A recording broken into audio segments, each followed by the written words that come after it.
Shalom dan selamat sore untuk kita semua. Pada kesempatan kali ini kembali saya ingin berbagi mengenai ilmu kepada teman-teman terkait dengan ilmu berkomunikasi atau seni dalam berbicara.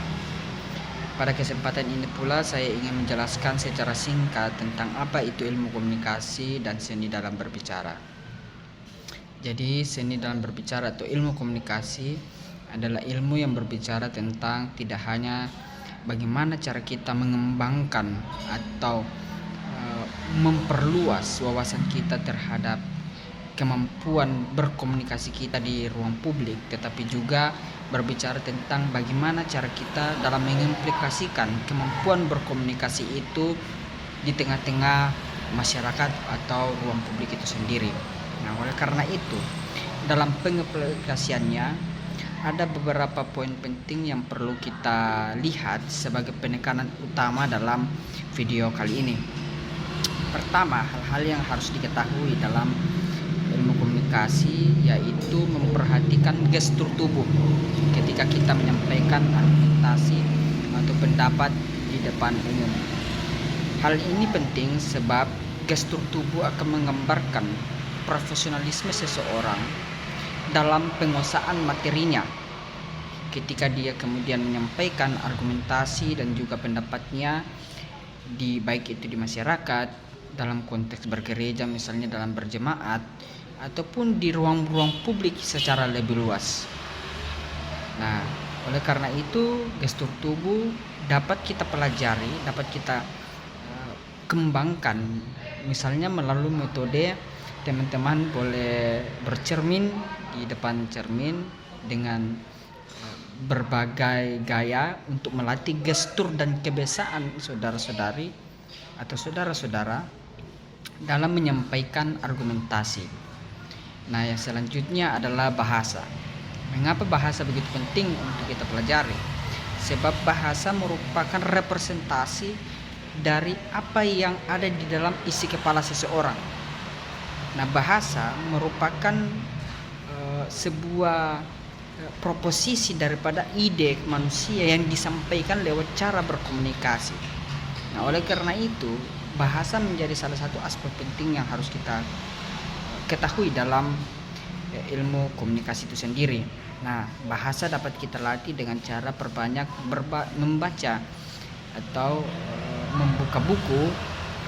Nah, hal itu secara tidak langsung akan melatih kemampuan kita dalam menyusun argumentasi atau struktur-struktur bahasa kita dalam menyampaikan atau mengemukakan pendapat kita baik di depan umum, jemaat ataupun dalam masyarakat secara luas atau ruang publik. Selain itu adalah penguasaan mentalitas atau penguasaan mental kita. Nah, seringkali banyak orang dalam berkomunikasi jatuhnya adalah pada kemampuan emosional atau penguasaan emosionalnya. Seringkali karena dia gugup sehingga argumentasi atau struktur bahasa yang ingin disampaikan itu menjadi buyar atau tidak jelas, sehingga para pendengar biasa merasa bosan atau bahkan merasa bahwa materi yang disampaikan itu tidak memiliki nilai atau bobot sama sekali. Nah, salah satu cara untuk melatih kemampuan emosional kita atau manajemen emosi kita yaitu dengan cara perbanyak bertanya. Misalnya ketika saudara-saudari berada dalam ruang kuliah, perbanyaklah untuk bertanya atau mengajukan pertanyaan kepada dosen Anda, karena melalui kemampuan Anda dalam berbicara atau melatih hal-hal tersebut, Anda akan dapat belajar secara terus-menerus untuk melatih emosional Anda dalam menyampaikan argumentasi saudara.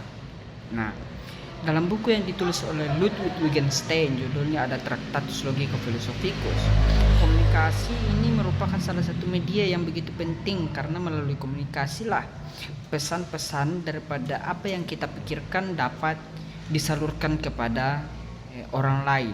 Melalui komunikasi juga merupakan jembatan bagi kita untuk mengenal satu dengan yang lain.